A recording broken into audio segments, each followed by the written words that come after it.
Let's take down this hair while I tell you guys why I think that the government needs to put a law where all bike men in this country go under a psych evaluation at least every 3 months. Because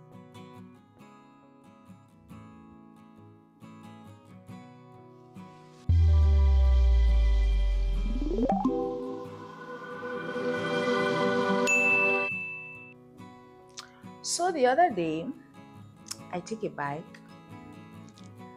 Where was I? I take a bike and we agreed on 1,000 francs. As soon as I get on the bike, I was standing in front of the petrol station. He drives, or is he rides into the petrol station, and he's like, I should give him my money. He wants to put fuel. That should have been my first sign. I should have said no, because after all, I'm supposed to pay you after the trip. But guess what? I gave him the money. And we didn't even ride for 500 meters. His bike got bad. Not really got bad, but I think the chain that connects the two tires came off. So he had to get somebody. Coincidentally, it happened just beside a bike repair shop. And so he goes there and he brings somebody. And I actually waited. And while I was waiting, something just kept telling me to go.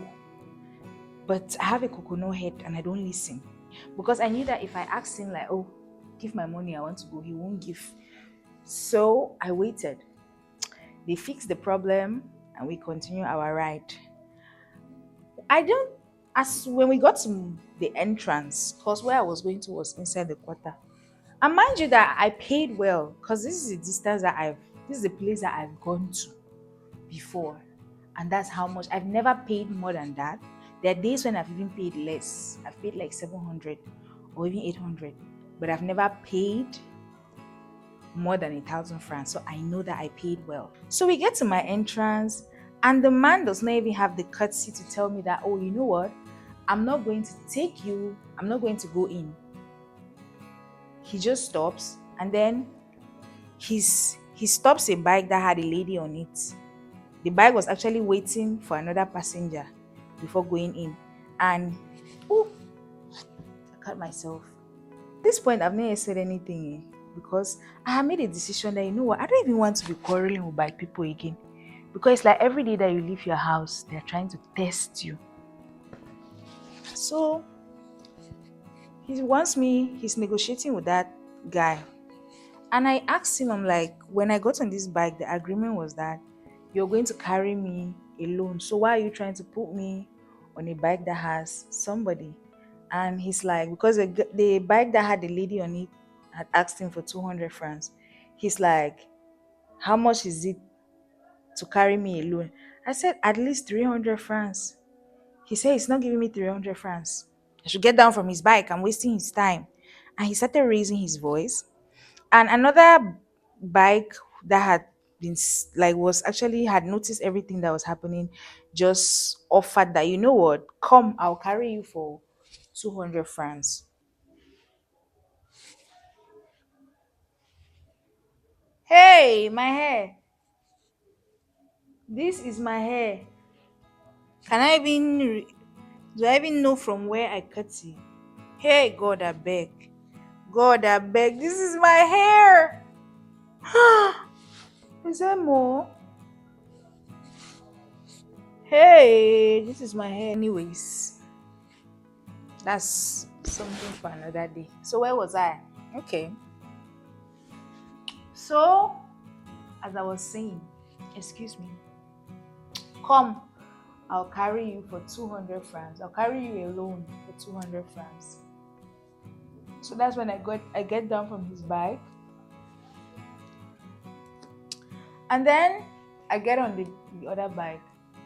And now he tells the guy that he has 500 francs. So he wants to pay that 200 francs in 500 or from 500. And the guy is like, he doesn't have change. So I'm like, you know what? Let's go, I'll pay you. Ha! Uncle said, no, I must take my change. I'm like, I don't understand. You don't have change to give me. When I got on this bike, we agreed on a destination and a price. If you have decided to drop me before my destination, that's your problem. But I don't necessarily have to take the money from you. He said, I must take the money. 200, that's 200 francs. Mind you, that where he carried me from to where he was dropping me, even for 500 francs, I could have taken a bike that would carry me alone. So you see that he's trying to con me of at least 300 francs. That's why I got mad. I was like, you know what? I'm not taking any money from you. He stands in front of the bike and holds it that I must take the money. I'm not leaving without the money. And I'm like, are you even okay? So are you going to force the money into my hand?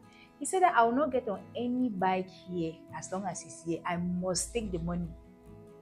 I was like, wow. I got down from that bike.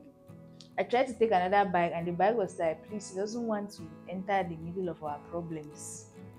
So I crossed the road. Mind you that the road that I crossed, there's a lane. Then in the middle, there's like a huge space in the middle where people are selling things. Like people have their umbrellas, their mobile money kiosk, and then there's another lane. So I crossed the other lane and I take another bike. So on this side, they don't know what happened on the other side. As the bike is about to leave, I notice him running. That means he left his bike on the other side, ran, and came and stood in front of this other bike. So the people on this side are thinking that, oh, I'm trying to leave without paying him. I was just sitting on the bike. I didn't say anything. So he's, screaming and talking and making noise, and I'm just sitting there quietly. I'm not saying anything. Somebody finally, actually asked I bed, why am I trying to leave without paying this bike man? He's the one who is explaining me. And he's explaining how, he explains the story. And the people there are like, but wait, if she doesn't want to take the money, why is that a big deal? He said, no, he doesn't like to steal people's money. I must take my money. And I was just sitting quiet. I didn't say anything. And each time a new person will come and ask, like, oh, what's happening? He will explain the story and it's the same reaction. Like, but if she doesn't want to take the money, what's the problem? Let her leave. He's like, no, I must take it. She booked you to carry her alone and you were trying to put her on a bike with somebody. Here, if you want to take a bike to enter this quarter, it's not even 200 francs, it's 400 francs that you have to give her. And now he started arguing with them. And I was just sitting, I think at that point, people were just like, nah, this guy is mad. Then another bystander now trying to create peace came and was saying that, okay, how much do you have to give her? He said 200. He removed the 200 francs and was trying to give me. I think that I'm not taking money from you. I'm not taking money from him. I'm not taking money from anybody here. I booked him to drop me at my destination. If he has decided to drop me halfway, that's on him. The only reason why he's insisting that I should take this money is because he's guilty and that's his conscience picking him, but I'm not going to take any money from him. And the guy was still insisting. He was now quarreling with all the people. And mind you that all of this was happening, I was just sitting on the bike and I was like, God. There are days when you really leave your house and you're like, you know what? Today, I'm choosing peace. But the problem is you don't know if peace has chosen you. Because I clearly tried to choose peace that day, but the peace chose me. No.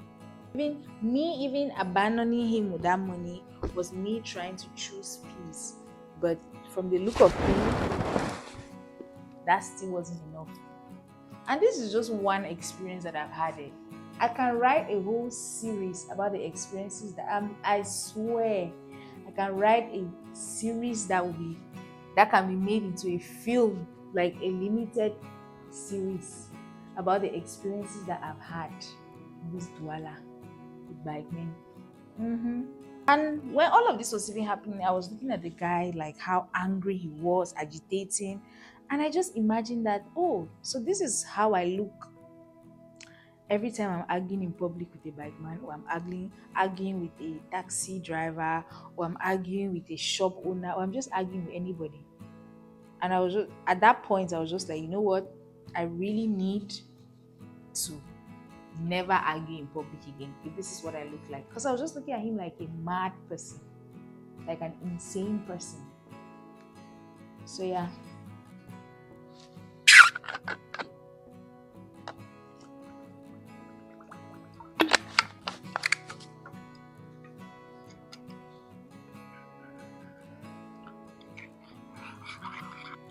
So that's it for today's therapy session.